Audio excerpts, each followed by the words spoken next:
Today we're going to take a look at another important document, the third-party financing addendum.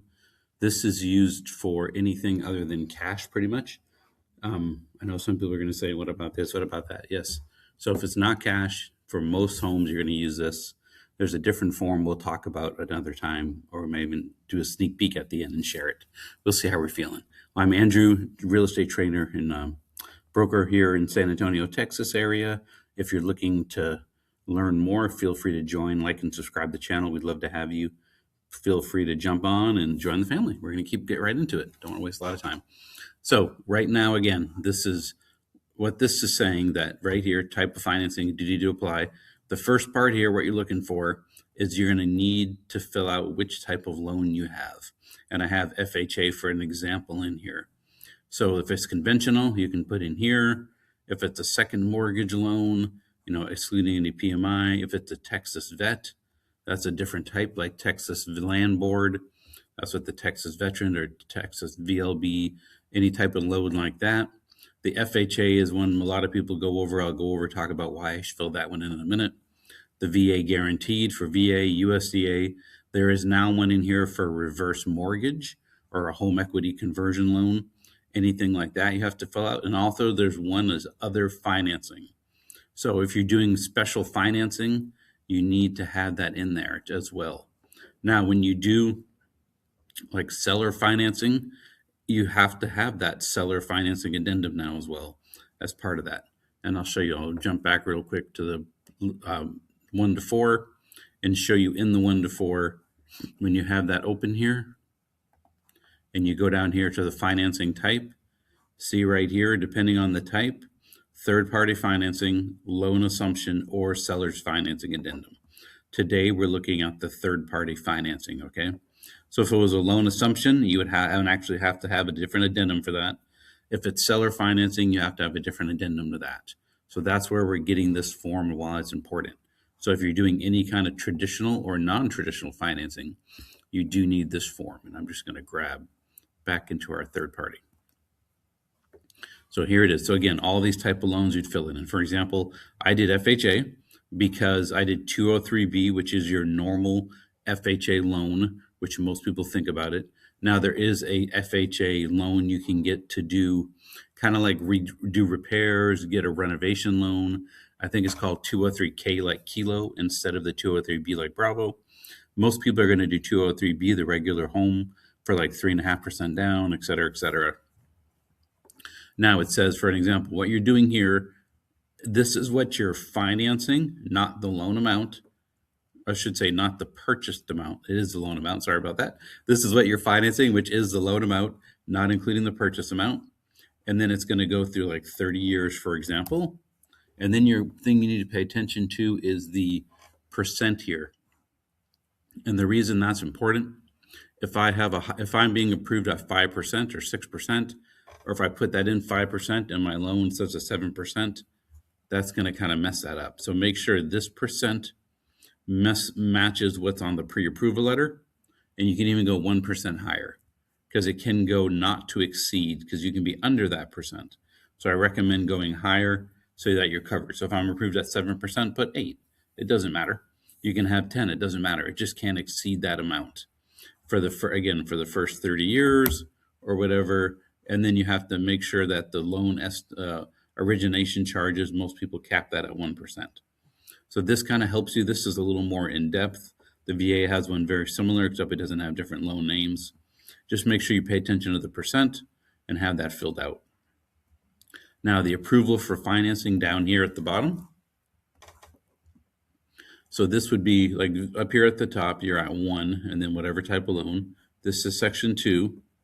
Okay, and like it says right here in this big solid bold, that means it's important. Time is of the essence for this paragraph, and strict compliance with the time for performance is required, which means you have to meet this time. And it's the time you date of the executed date when the last person signs is day 0, the next day is day 1. So right as of today, I would have 30 days from whatever date we're at today. Let's say today was the 28th. I would have till August 27th because July is 31 days, I think.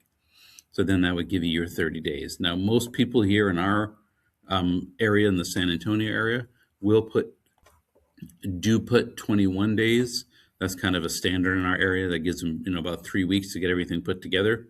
You don't have to. If your buyer comes pre-approved, if I'm the listing agent and my buyer comes in pre-approved, I don't have to give them 21 days. I could give them 5 or 10 days because they're already pre-approved. If they're just pre-qualified, that means they just sent in their application and they haven't pulled all the docs. They're going to need more days. And the lender will always say, hey, this client's pre-approved, ready to go. So make sure you call the lender as a listing agent and say, is my client pre-approved or just pre-qualified? If they're pre-qualified, you're going to need about the 30 days probably. If they're only pre-approved, you're not going to need that. And then the second section is if it's not, we don't care if if this buyer's offer is, subject to obtaining buyer approval. If you're the buyer's agent, I highly recommend having this section here filled out. Don't let anyone take this because this gives you, in case anything unforeseen happens between you and your client, it gives you a way to get out of the contract for your buyer. So again, what this says, it says the contract is subject to buyer obtaining buyer approval. If buyer cannot obtain approval, buyer may terminate this contract within so many days after the effective date of giving notice. A notice of termination and a copy of a written statement from the lender setting forth the reasons. If buyer terminates a contract under this provision, this contract will terminate and the earnest money will be refunded. If they don't do it, the contract will no longer be subject to buyer obtaining buyer approval. Again, a buyer approval will be deemed when the terms of the loan described above and the lender determines that the buyer satisfies all requirements. So now it's not like, oh, I don't want to buy the house anymore. Okay, we use this as a get out of jail free card. Now the lender has to send a written letter why they're no longer doing that. And some sellers are challenging that, saying, oh, this isn't true. You're making this up. I'm not going to accept it, which they can try to do that, which is very interesting. So it adds a different level that way kind of into it. But this is something you want to think about. Don't lose your free day to get out, your times. If it's only pre-qualified as a buyer agent, do 30. If it's pre-approved, you probably shouldn't need more than 21 max. And if I'm a listing agent and they're officially really pre-approved, then I'm not giving them 30 days. I'm going to give them 10 days maybe because they're already pre-approved. We just need the appraisal and that's fine. Now again, security, that's between the lender, note for security for thing.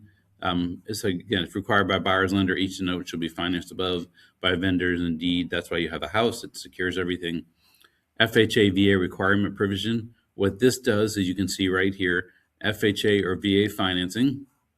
It's agreed that notwithstanding other provision of this contract, the buyer shall not be obliged to complete the purchase of the property described or any penalty, etc., unless the buyer has given in accordance with FHA or VA requirements or written statement by Federal Housing Commission or a direct endorsement, the appraised value not less than this is the purchase price of the home. Or if the contract price cost exceeds the reasonable value of the property, the 3-day notice termination requires, et cetera, et cetera. So what this means and all that long blah, blah, it means that the home has to appraise for this amount. If not, for FHA, VA, same with USDA, they're not going to give you another government loan. This one is specifically talking about FHA, VA, or HUD. Anything loan like those type of government programs, if it does not follow. So again, this protects you for VA and FHA. For USDA, you have to, as you read the rest right here, you can read down the different type. This third-party financing it's saying also for USDA, it's not officially written in here, but it's implied or said that the property, if the property does not satisfy the lender's item for the loan, the buyer may terminate the contract on the before the third day of closing, 3 days or more before the closing given by the seller, and a copy of the written statement saying why. So this part here gives you the days. This part B would cover like USDA, just to not confuse anyone. I have people asking about that. So FHA, VA is right here, or HUD. USDA would be covered here, and those are your main government programs. Now, again, you authorize release for information as needed to get this done to make sure the seller, the title, everyone else can release enough information so you can understand and get you to closing. So again, the big parts, all the little details we just went over, I don't want to confuse anyone. Big overview. First part, type of loan. If you don't know what to put in here, talk to a lender. They'll tell you what to put.